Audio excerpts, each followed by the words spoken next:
That's right, Cynthia. Right now, the Blue Jays are practicing inside the Rogers Centre, and it may be their last practice here for the season. In 1 week from today, they're supposed to have the opening pitch on their regular season, but they still don't know where they're going to call home.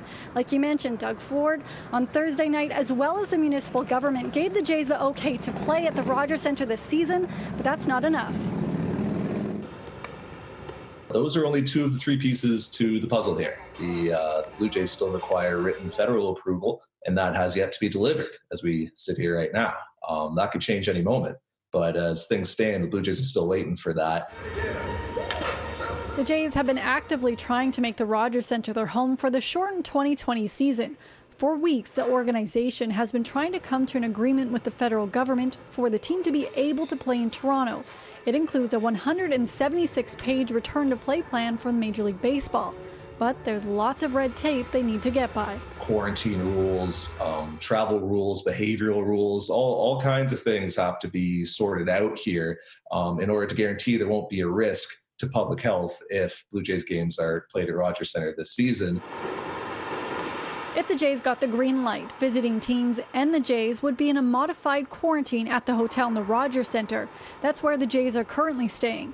Players would not be able to go out into the public and have to stay in their room or the building until they leave to go to the game or airport.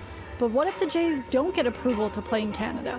Well, Plan B could be Buffalo and Salem Field, where the Buffalo Bisons, the AAA club, plays. There's some question as to whether that facility would be able to get up to speed in time to host major league games. There's always the possibility of Dunedin, Florida, where the Blue Jays obviously have their spring training site. But the case numbers there are so worrisome that I think the Blue Jays would like to avoid that. And while the Jays are waiting to find out their home for the 2020 season, NHL players are supposed to be flying to the hub cities of Edmonton or Toronto in less than 10 days.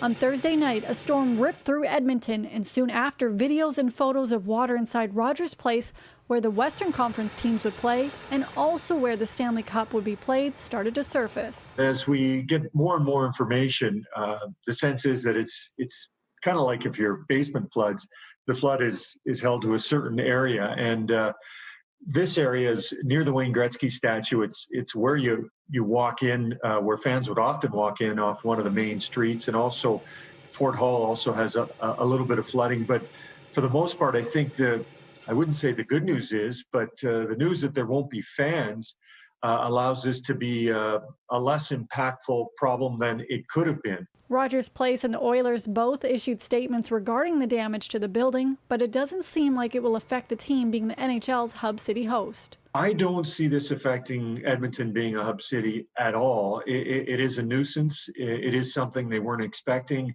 It is a problem. It is an issue.